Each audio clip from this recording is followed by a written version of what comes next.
Welcome to D. Kumar Life Science classes. Today we discuss the most important topic, construction of genomic library and screening of DNA library using nucleic acid probe and antisera. This is the most important topic for your courses for NEET, GATE as well as CSIR. दोस्तों इस video को last तक देखिएगा, आपका genomic library construction and screening of DNA library आपका पूरा concept clear हो जाएगा। तो दोस्तों वन बाय वन हम लोग स्टार्ट करते हैं, डिस्कस करते हैं। पहले हम लोग बात करते हैं जीनोमिक लाइब्रेरी होता क्या, व्हाट इज जीनोमिक लाइब्रेरी। ये genomic library represent complete genome in multiple clone containing small DNA fragment. हम जीनोम की बात करते हैं तो total complete genetic information present in bacterial, plant as well as animal cell. जो भी लिविंग बॉडी के अंदर जितने भी आपके जेनेटिक इंफॉर्मेशन होते हैं वो सभी क्या होते हैं, उसके जीनोम की हम बात करते हैं। तो हमारा मेन ऑब्जेक्टिव क्या है, जो भी जीनोम है उसकी क्या करना, लाइब्रेरी क्रिएट करना। कैसे, हम पूरे होल जीनोम का कर नहीं सकते, किस फॉर्म कर सकते हैं, इन स्मॉल फ्रेगमेंट। तो genomic library represent complete genome in multiple clone contain small DNA fragment. A genomic library is a set of recombinant clone that contain all of the DNA present in an individual organism। किसी भी individual organism के cell के अंदर जितने भी आपके DNA molecule जो आपके हैं उनको क्या करना, आपके उसकी क्लोन डेवलप कर देना, उनको क्या करना, उनको रिकॉम्बिनेंट क्लोन कर देना, जिससे हम उसको क्या कर सके, लाइब्रेरी क्रिएट कर सके। Depending upon organism and size of genome, this library is either prepared in bacterial vector as well as yeast vector chromosome, क्या बोल सकते हैं, yeast artificial chromosome। अब इसमें देखा जाए दोस्तों, अर्थ पे जितने भी ऑर्गेनिज्म होते हैं they having variant form of या वेरिएंट साइज ऑफ जीनोम। अब सभी जीनोम को कैरी करने के लिए हमको एक जैसा वेक्टर हम लोग नहीं यूज कर सकते। अब ये डिपेंड करेगा कि हमारे जीनोम की साइज क्या है और ऑर्गेनिज्म क्या है, उसके अकॉर्डिंग हम लोग क्या करेंगे, बैक्टीरियल वेक्टर यूज करें कि ईस्ट का वेक्टर यूज करें। और डिसाइड होता है कब, जब हम लोग ऑर्गेनिज्म और साइज आइडेंटिफाई करते हैं। अब इंपॉर्टेंट होता है, यदि लेट करिए हमको ऑर्गेनिज्म एंड साइज आइडेंटिफाई होगा, then how we can be construct genomic library. कैसे हम लोग जीनोमिक लाइब्रेरी क्रिएट करते हैं, तो इट हैज वेरियस स्टेप। पहला क्या होता है, आइसोलेशन ऑफ जीनोमिक डीएनए। जो भी जीनोमिक डीएनए है उसको क्या करना, आइसोलेट करना। वेल नोन है, हम लोगों ने लास्ट वीडियो में डिस्कस कर चुके हैं कि जीनोमिक लाइब्रेरी कैसे आइसोलेट किया जाता है। दूसरा, generation of suitable size DNA fragment. तो जो जीनोम को हम लोग क्या कर सकते हैं, किसी भी होस्ट में हम लोग डायरेक्टली इंसर्ट नहीं कर सकते, ना कोई बैक्टीरिया पूरे जीनोम को कैरी कर सकता है। तो हमको क्या करना पड़ेगा दोस्तों, वो जो जीनोम को हमको क्या करना पड़ेगा, स्मॉल साइज में उसको फ्रेगमेंट में कन्वर्ट करना पड़ेगा। देन हमको यूज करना पड़ेगा suitable vector to be use for transformation. हमको क्या करना पड़ेगा, सुटेबल वेक्टर आइडेंटिफाई करना पड़ेगा जो उस फ्रेगमेंट को क्या कर सके, ट्रांसफॉर्म कर सके। This is the important. चौथा होता है identify the suitable transformation host. हम होस्ट को क्या करते हैं, आइडेंटिफाई करते हैं, जिसमें हमको क्या करना है, जीनोम को ट्रांसफॉर्म करना। जैसे दोस्तों ये देखा जाए ह्यूमन डीएनए की बात कर रहे हैं, दैट इज द क्रोमोजोम। अब देखा जाए क्रोमोजोम, ह्यूमन का क्रोमोजोम जो होता है काफी लार्ज होता है, कॉम्प्लेक्स होता है। उसके लिए हम लोग सिंपल एक वेक्टर हम लोग यूज नहीं कर सकते। उसके लिए हमको क्या करना पड़ेगा, कोई ना कोई आपके ऐसे वेक्टर यूज करना पड़ेगा जो लार्ज फ्रेगमेंट ऑफ डीएनए को क्या कर सके, कैरी कर सके। ये बहुत इंपॉर्टेंट होता है। ये आपका ह्यूमन क्रोमोजोम हो गया। इसको क्या किया गया, आपके स्मॉल फ्रेगमेंट में कन्वर्ट किया गया, स्मॉल फ्रेगमेंट में आपके फॉर्म किया गया with the help of enzyme. Second हमने क्या किया, वेक्टर जो यूज करते हैं वाईएससी मतलब yeast artificial chromosome vector use करते हैं। इसकी कैरिंग कैपेसिटी बहुत हाई होता है। इसको हमने क्या किया, इको R1 या बाम H1 से हमने इसको क्रिएट किया, मैंने इसको डिस्ट्रॉय किया, इसको लाइसिस किया। तो देखा जाए यहाँ पे क्या हो गया, ये आपके फ्रेगमेंट आपके फॉर्म हो गए। ये आपके वेक्टर का फ्रेगमेंट हो गया, ये आपका जीनोम का फ्रेगमेंट। अब दोनों को देखा जाए, यहाँ पे ईस्ट आर्टिफिशियल क्रोमोजोम जो आपका पार्ट में कन्वर्ट हुआ और आपका लार्ज क्रोमोजोम फ्रेगमेंट जो यहाँ पे क्रिएट हुए, उन दोनों को ऐड कर दिया गया। ऐड करने बाद क्या कर दिया गया, ईस्ट सेल में उसको ट्रांसफॉर्म कर दिया गया और जो आपका ये जो जीनोम है उसकी क्या कर दिया गया, हम लोगों ने क्लोनिंग यहाँ पे प्रोड्यूस किया। तो ये that is known as construction of genomic library. अब देखा जाए पूरे जीनोम को तो हम एक साथ कंस्ट्रक्ट नहीं कर सकते, लेकिन क्या हुआ, उसको फ्रेगमेंट में यदि हम लोग कन्वर्ट कर दें और एक सुटेबल वेक्टर और सुटेबल होस्ट के थ्रू हम लोग क्या कर सकते हैं, उस डिजायर क्रोमोजोम का हम लोग क्या करते हैं, लाइब्रेरी क्रिएट करते हैं। This is the most important. अब इसके एप्लीकेशन क्या होता है, क्यों करते हैं, व्हाई जीनोमिक लाइब्रेरी रिक्वायर्ड। पहला होता है क्यों करते हैं, determination of complete genome sequence of given genome. कोई भी आपका गिवन ऑर्गेनिज्म है उसका हम लोग क्या कर सकते हैं, कंप्लीट जीनोम सीक्वेंस डिटरमाइन कर सकते हैं। दूसरा जो इंपॉर्टेंट चीज आपका होता है, हमको कोई भी ट्रांसजेनिक एनिमल डेवलप करना है तो उसके लिए भी क्या है, आपका जीनोमिक लाइब्रेरी यदि हमारे पास ऑलरेडी है तो उसको हम लोग ट्रांसजेनिक डेवलप कर सकते हैं, जनरेट कर सकते हैं ट्रांसजेनिक। नेक्स्ट हम लोग बात करते हैं, कोई भी यदि आपको कोई भी प्रोसेस में इन्वॉल्व होना है आपके जीनोमिक लाइब्रेरी का, तो उसके फंक्शन को हम लोग क्या कर सकते हैं, इन विट्रो तरीके से रेगुलेट कर सकते हैं। Study of genetic mutation in cancer tissue या अनदर टाइप ऑफ टिश्यू, यदि कोई भी कैंसर सेल आपके हो रहे हैं तो उनको भी हम लोग क्या कर सकते हैं, पहले हमारे जीनोम में क्या सीक्वेंस था वेल नोन है, क्यों उसमें कैंसर कॉज हुआ, क्यों जेनेटिक म्यूटेशन हुआ, तो इनिशियल का हम लोग जो जेनेटिक इन्फॉर्मेशन जो हमने मैपिंग कर लिया है, जो हमने उसको कॉन्स्ट्रक्ट कर लिया है, और बाद में जो उसके म्यूटेशन हुए उन दोनों को हम लोग मैच करके आइडेंटिफाई कर सकते हैं कि जीनोम का कौन सा सीक्वेंस म्यूटेशन हुआ जीन का, जिससे क्या हो गया, कैंसर हो गया और टिश्यू में कैंसर हो गया, तो उसको भी हम लोग क्या कर सकते हैं, डिजीज के आइडेंटिफिकेशन में भी हम लोग क्या कर सकते हैं, आइडेंटिफाई कर सकते हैं। या म्यूटेशन को चेक करना हो उसके लिए भी हम लोग कर सकते हैं, फाइलोजेनेटिक एनालिसिस करना हो उसके लिए। तो देखा जाए there is big application of genomic library, इसलिए हम लोग क्या करते हैं, जीनोमिक लाइब्रेरी हम लोग क्या करते हैं, क्रिएट करते हैं। अब स्क्रीनिंग हम बात करते हैं, सबसे इंपॉर्टेंट आता है कि जो भी हम लोग लाइब्रेरी क्रिएट करते हैं उसकी स्क्रीनिंग करते हैं, क्या हमारा जो लाइब्रेरी बनाया गया वो सही है। तो स्क्रीनिंग के लिए डिफरेंट मेथड होते हैं, हाइब्रिडाइजेशन विथ प्रोब है, वेस्टर्न ब्लॉटिंग है, डिटेक्ट प्रोटीन प्रोडक्ट है, and screening of protein activity है। तो हम लोग क्या करते हैं, डिफरेंट तरीके से क्या कर सकते हैं, लेकिन हम लोग यहाँ पे किसकी बात कर रहे हैं, genomic library. Then screening of genomic library by, पहले हम लोग बात करते हैं क्लोनिंग या कॉलोनी हाइब्रिडाइजेशन। कॉलोनी हाइब्रिडाइजेशन की बात करते हैं, इसकी बात करते हैं, this screening technique involve hybridization between label DNA probe and a target DNA sequence. हम लोग उसमें यूज करते हैं दोस्तों, जो कॉलोनी हाइब्रिडाइजेशन करते हैं, एक हमारा टारगेट डीएनए होता है जो ऑलरेडी हमने आपका जीनोमिक लाइब्रेरी कॉन्स्ट्रक्ट कर दिया गया है। अब हमारा जीनोमिक लाइब्रेरी कॉन्स्ट्रक्ट हुआ कि नहीं, कोई चेंज म्यूटेशन तो नहीं हुआ, तो उसके लिए हम लोग क्या करते हैं, वहां पे डीएनए प्रोब हम लोग यूज करते हैं। डीएनए प्रोब मतलब क्या होता है, हाइब्रिडाइजेशन हम लोग करते हैं डीएनए प्रोब का और टारगेट डीएनए से। देन हम लोग क्या देखते हैं कि वहां पे हमारा जो जीनोम सीक्वेंस एक्यूरेट है कि नहीं, यदि एक्यूरेसी आइडेंटिफाई हो जाता है तो दिस इज गुड। अब इसमें हाइब्रिडाइजेशन भी जो होंगे वो 3 कैटेगरी में होंगे।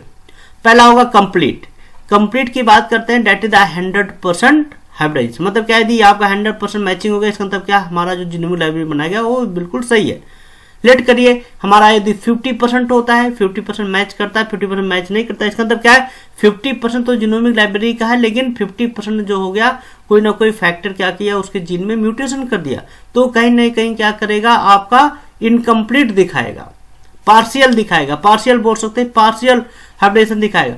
और तीसरा जो आएगा इनकम्प्लीट का मतलब होता है कि डीएनए प्रोब जो हो रहा है वो टारगेट डीएनए से बाइंड नहीं हो रहा है, तो वहां पे कैसा हो जाएगा दोस्तों, इनकम्प्लीट हो जाएगा। इसका मतलब क्या है, जो आपका क्लोनी हाइब्रिडाइजेशन जो होता है कंप्लीट भी होता है, पार्शियल भी होता है और इनकम्प्लीट होता है। इसके 3 आपके क्या होते हैं, कैटेगरी होते हैं। इसके लिए इसेंशियल स्टेप क्या होते हैं, पहले होता है initial step in screening a library a colony of host cell are plate on solid medium containing antibody.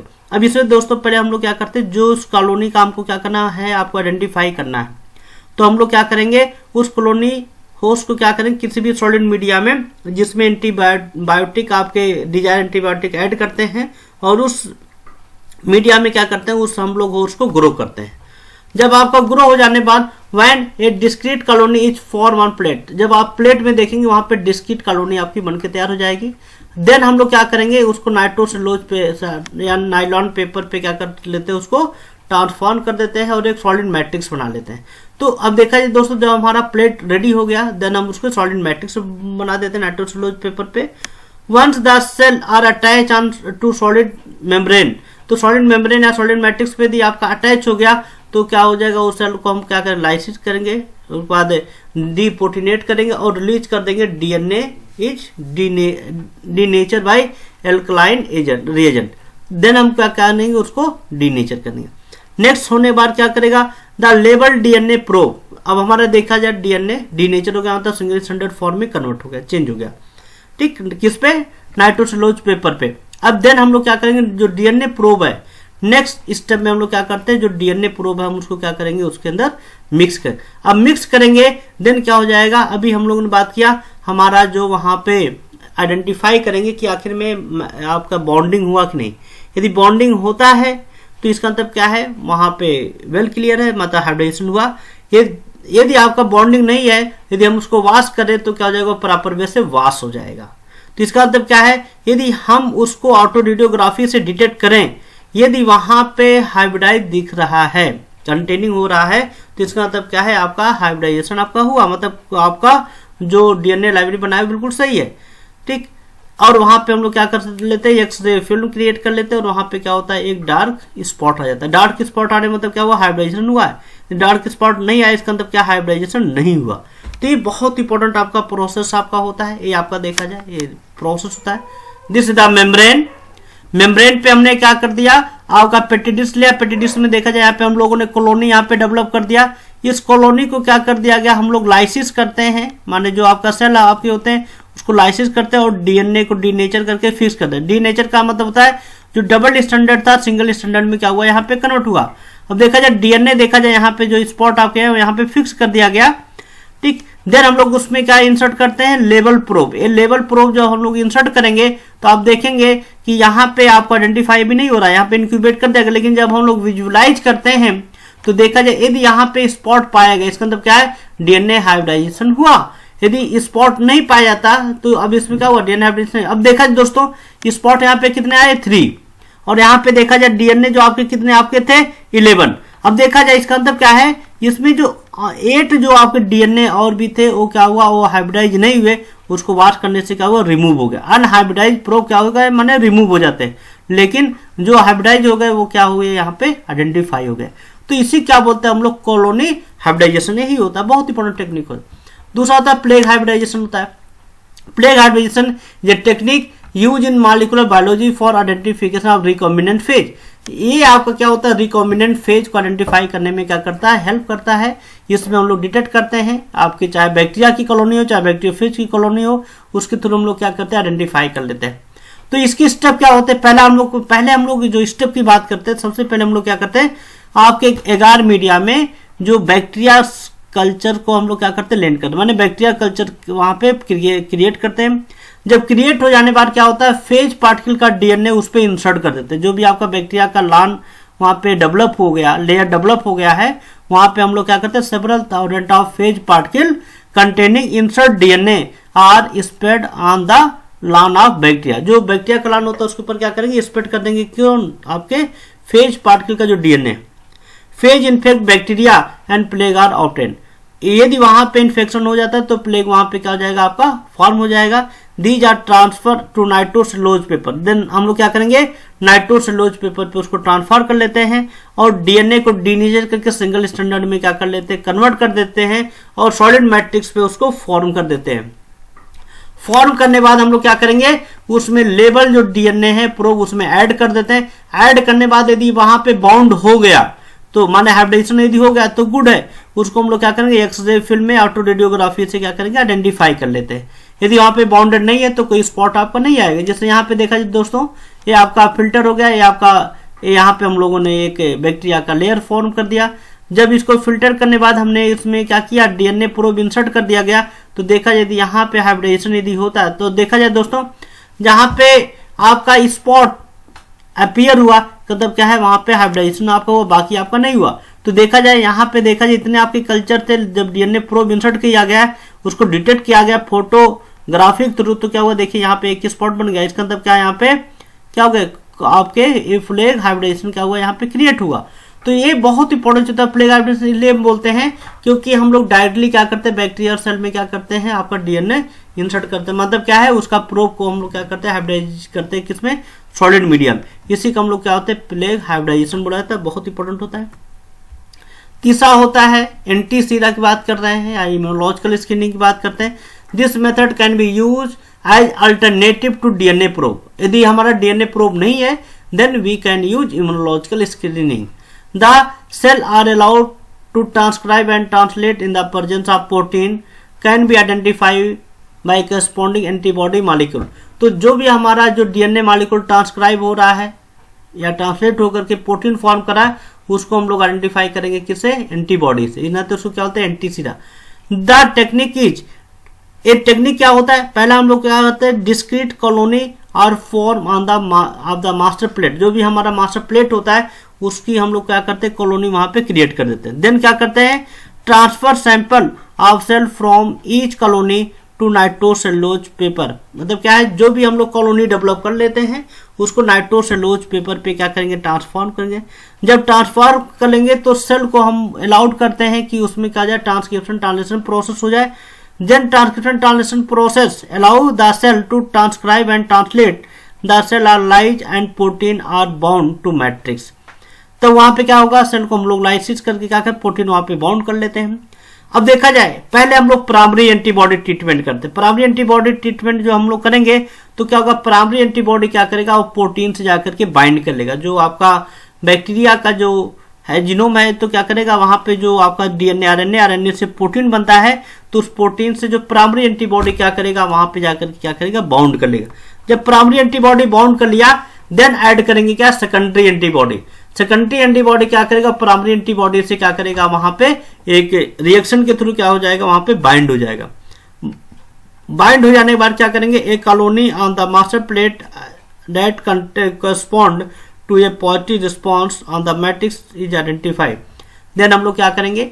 जब हमारा सेकेंडरी एंटीबॉडी वहां पे बाइंड हो जाएगा देन हम लोग क्या करेंगे? प्राइमरी एंटीबॉडी जो आपका डीएनए जो से बाइंड हुआ है, प्रोटीन से बाइंड हुआ है, वहां पे सेकेंडरी एंटीबॉडी बाइंड करेगा। देन क्या करेगा? हम उसको आइडेंटिफाई कर। यदि वहां पे बाइंडिंग हो जाता है इसका मतलब क्या है? वहां पे हाइब्रिडाइजेशन हुआ तो एंटीसीरा के थ्रू मतलब एंटीबॉडी के थ्रू भी हम लोग क्या कर सकते हैं? आइडेंटिफाई कर सकते हैं।